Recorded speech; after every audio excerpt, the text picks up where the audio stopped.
Here we are, ladies and gentlemen. My name is Maria Dismondy, and I am the publisher of Cardinal Rule Press. And we are a children's publishing company, and I am thrilled to introduce you today to Emily Rabatoy, and she is an author assistant. And so I think a lot of her work is done virtually, and today we are going to be talking about social media management, which if you are an author out there listening, and you're thinking, well, I don't really think I need to do social media. I need you to tune in because you're in the dark and we need to turn the lights on. We really do. The other thing is if you are not an author and you've been following our series because we're talking all about creative marketing, I want you to stay here because you're going to find out how someone can help you with social media. Because no matter if you're marketing a book, or you're marketing a service, maybe you're a life coach, or maybe you are doing something different. I think the information here is going to be valuable for everyone. So welcome, Emily. Hi, thanks. So Emily has a really cool story. She has been in the industry working with authors for almost 2 years now. Emily, tell us what you were doing before and how you transitioned into this role. For the previous 10 years before I became an author assistant, I was a dairy farmer with my parents, which was amazing. That's really great. And I was on a farm just before this interview, by the way. I went to a field trip on a farm. So you were a dairy farmer. And how did you break into working with authors? Well, once the cows left, I found myself with a lot of time and a lot of work ethic, and I felt like there was a way for me to channel all of that to do something. A lot of what I enjoyed about farming was the fact that I knew every day that I was giving back, and I wanted to find a way to give back still. So I was a subcontractor for another assistant first, and I was like, you know what? I wonder if I could do this on my own. So in the very beginning of 2017, I took the jump. I was like, maybe I could do this. Awesome. That's so cool. So let's just dig in. I love that. So you've always wanted to help people. You've always wanted to help humans or, animals. And so now let's jump into talking about social media. And let's say someone is tuning in right now and they're thinking, well, I just don't know how to get started. Like, what would be your advice? What are some tips you can give someone who is marketing and who hasn't jumped into social media quite yet? Maybe they put one foot in, but not both. What can they do? The first thing I would tell them is the fact that you don't have to have an account everywhere. It is better to be present in one or two places and really be present there than to have 10 accounts that you never touch because there's never enough time. That's fantastic. And how would I decide which account to choose, to jump onto? Look at where your audience is. For authors, I suggest Twitter. There are a lot of other authors there who can offer helpful advice, and there are a lot of readers there who are looking for you. Also, there are a lot of, if you are an author who is looking to get published, there are a lot of agencies, whether it be, an agency, a publishing agency, or whether it be, a literary agent, but they're out there on Twitter. Absolutely, for sure. Absolutely. But look at different genres. So maybe you are writing self-help. Twitter would be a really great place. And I have found with children's book, a good place because our market is parents and teachers. So a good place for us is Instagram or Facebook. See, and as Facebook is another, Facebook will always be the largest social media platform.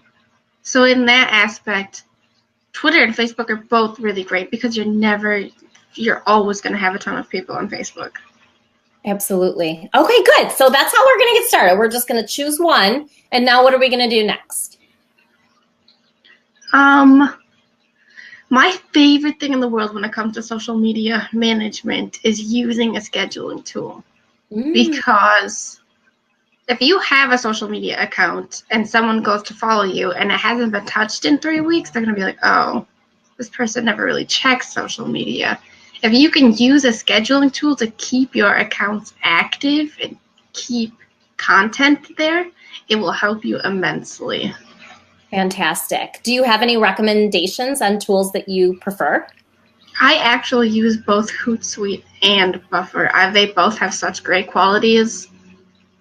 Apart from each other, I use them both frequently. Fantastic. I know one. Go ahead.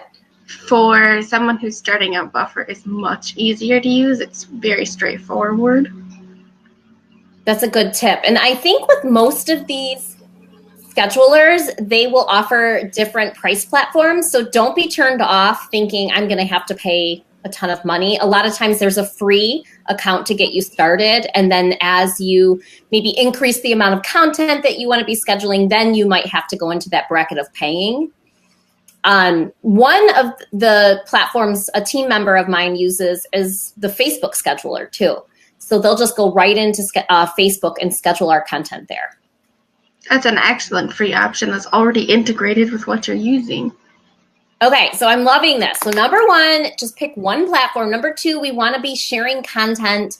We want to be putting stuff out there so that when fans and followers do reach out, and if you're not an author, maybe it's a customer who reaches out and is looking up your company online, you want to be active. So what would be the next tip for an author wanting to DIY social media management?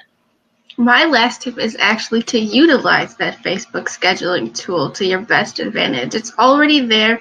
You've got the option to use it. Chances are you're already posting content there, so to use that to your advantage is a safe bet. Now, do you have any recommendations? Because this is one that I think there are different opinions out there, but how often should we be posting online? I usually try to do it a couple times a day. I'll be honest, my Facebook gets neglected more likely than not because I enjoy Twitter so much more, but posting a couple times a day, just interesting content. It doesn't have to be a new blog post. Even like my absolute favorite story, the first video I shared on Facebook and what absolutely in my first 6 months of social media got the most views was a video I had shared on my favorite cookie company at the Minnesota State Fair. It Really? got an insane amount of views compared to everything else I had shared, and it blew my mind. And, that's because people like images, people like videos. Videos are trending. And that's another part of the series is, Emily, if you and I were talking 2 years ago about this, it would be completely different. So social media is something that you want to stay on top of. And you're right, video right now is trending and it's popular and people's attention spans are really low. So I don't know how long that video was of yours, but it probably wasn't super long, was it? Absolutely not. I think it was a minute and a half. Oh yeah, because people's attention spans have really gone down. So these are really helpful tips on how to get started. So you've got a couple tips there. You're telling us maybe post 1 to 2 times a day. You did say something I want to bring back. You said your Facebook gets neglected a bit because you really enjoy Twitter. I think it's okay to say, hey, I really love Instagram and I'm going to spend more of my time there. I think it's important that your audience is there, but you can do something in social media that brings you joy. And my example would be that in my company, I have several people on my team. I'm super lucky to have a lot of go-getters and people sharing content. I will not let anyone touch my Instagram. I love photography. I love the organic feel of Instagram. So it's mine and I enjoy sharing content there with my target market. So it's one that I just don't give up. All right. The chances are if you enjoy the platform you're working on, you may not have an audience at the beginning, but the more you enjoy it and the more you interact there, your audience will come.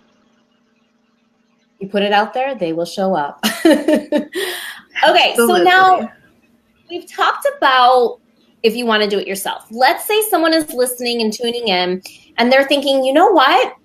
I don't have time. I don't have time to do it myself. I'm selling more books. I'm selling more products or whatever business you're in. How can an assistant come in? What can they do? How can they help? What are the benefits to having an assistant come in and do the social media management for you? I would say the biggest benefit to having an assistant as an author is that time. When you're writing books, time is worth more than anything else. So having that extra time to work on your writing and editing and work on what you're passionate about. It's huge, because chances are you're probably not passionate about updating that Twitter status twice a day. Yes, that is true. That is true. Like the creative mind doesn't always work well in this area of marketing, and when it comes to like a routine posting. So how do you, as an assistant, because that's what you do, and we're going to share, there should be a link to your website because your services are amazing and I love what you offer. What do you do? How do you know like what to share for your authors? Like how do you know what kind of content? I usually try to get to know them and get an idea for what their target audience is. So I have one client who is from Texas and absolutely loves her home state. So every Tuesday we share like a cute little meme about Texas or great tourist spots. It's all about getting to know your client and getting to know what they want to represent. That's awesome. And is it a variety? Like, how do you decide what kind of content? Like, is it always a picture, or do you try to, like, 2 times a week, we're going to share an article? Or how do you decide on, so you get to know your client, but how are you deciding on, like, the overall, like, campaign schedule? I try to keep it mixed up. It's no secret that images and videos perform much better on social media these days because they're processed so much faster by both your eyes and your mind. So I try to mix it up a little bit because images perform great, but there are a lot of helpful articles out there that should be shared also. Mm-hmm. And how often do you think how many hours are you recommending authors like bring an assistant in to work on social media a week? Like how many hours a week does it entail, do you think? I spend about 6 hours a week on social media for each client, just making sure that everything's in order, and part of that involves making graphics and things to represent their brand, but just keeping everything scheduled. It's about 6 hours a week. Okay. And what if, like, do you give them a heads up if somebody's making a comment, or are you interacting with people as well? Or are you asking the author to come in and say, gosh, you've got all these comments, you need to reply back to them? How does that part work? It's about 50-50. I have a lot of clients who are much more comfortable with Facebook and are more likely to interact on Facebook, and I will usually, if things pop up on Twitter, I try to interact there as well. Okay. But for the most part, a lot of my clients will interact on their own Facebook page and reply to messages and things like that. Okay, very cool. So, okay, as far as how an assistant can help, is there any type of analytic, or is there any type of reporting that you can give to an author to say, okay, you and I have been working together for 3 months, and at the beginning, do you do any type of reporting for your authors so that they can see kind of like a return on investment, or if things are improving? Is there any type of analytics that you can do to offer to your clients? There's no formal analytic, but I do like to check in often and say, oh, hey, the Twitter following has gone up, or this is what your Amazon book pages views are at. We're watching those numbers fluctuate. There's no formal, like each month I'd send them charts and graphs, but I like to check in weekly and let them know we shared that post on LinkedIn and it's gotten 8 likes and a bunch of other just comments. Oh, LinkedIn. Do you have any words to share on LinkedIn? I'm very new there. I'm just getting started. I post there, and I think it's important, and I've seen posts do really well over there.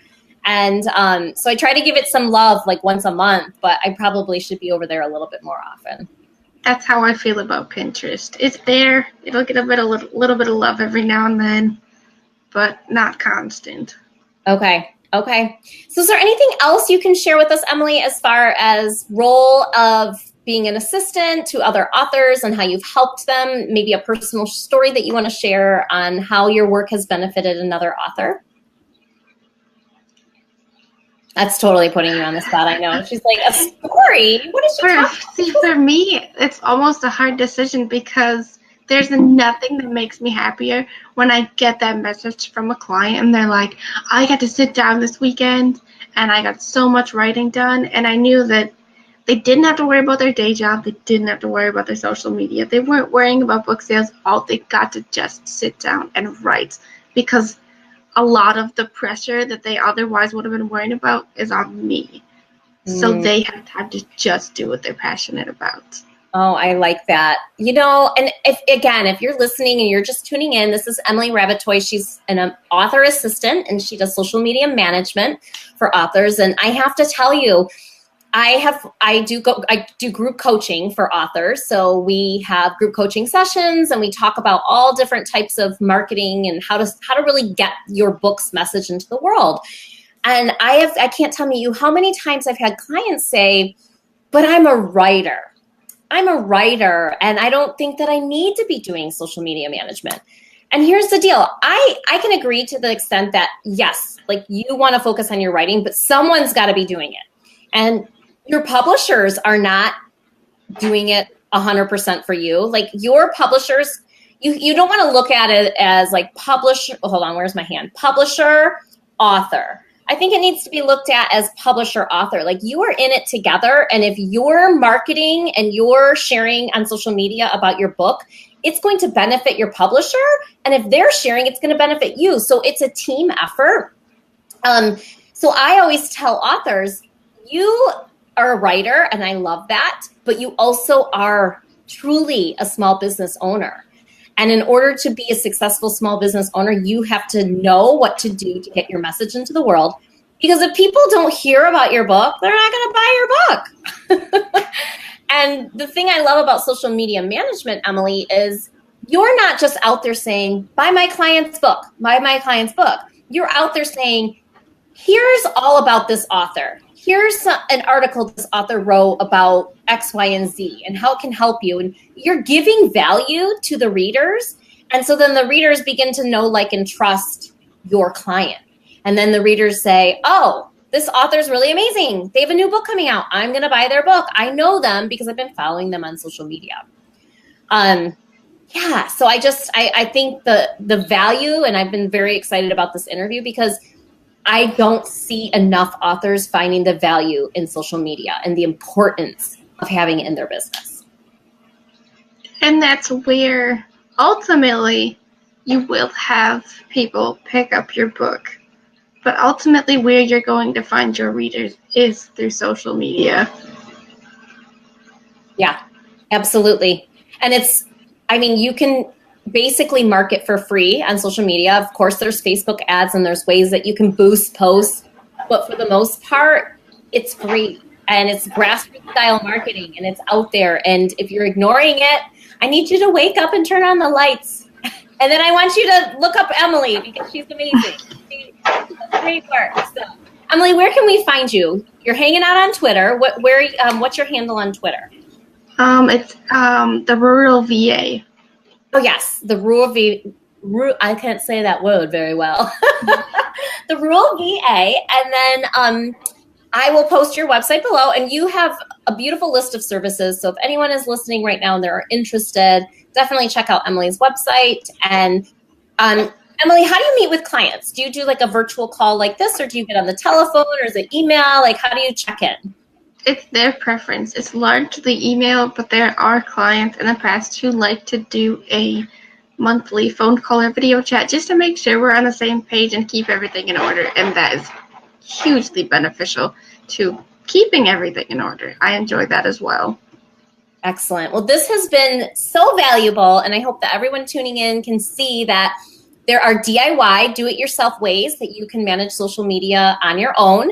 Or you heard the benefits of hiring an assistant anywhere between 6. I know my assistant works 8 hours a week on the whole social media management. So anywhere between 6 and 8 hours a week, that gives you 6 to 8 hours back into your life, into what you're passionate about in the business. So thank you very much, ladies and gentlemen, for tuning in to our creative marketing series. Emily, I really appreciated having you. I'm happy to be here. Yay! And hey, do you ever get out on the farm anymore? I do. My parents still have a handful of beef cows, and I love it out there. I get out there as often as I can. That's so cool. Your parents must be so proud of you to go from farming into this new business that you've had for a few years and to be able to have your hands in both. That's really cool. They are. I hope they're tuning in right now. See you later, everyone. Thanks, Emily. I appreciate it. Thank you.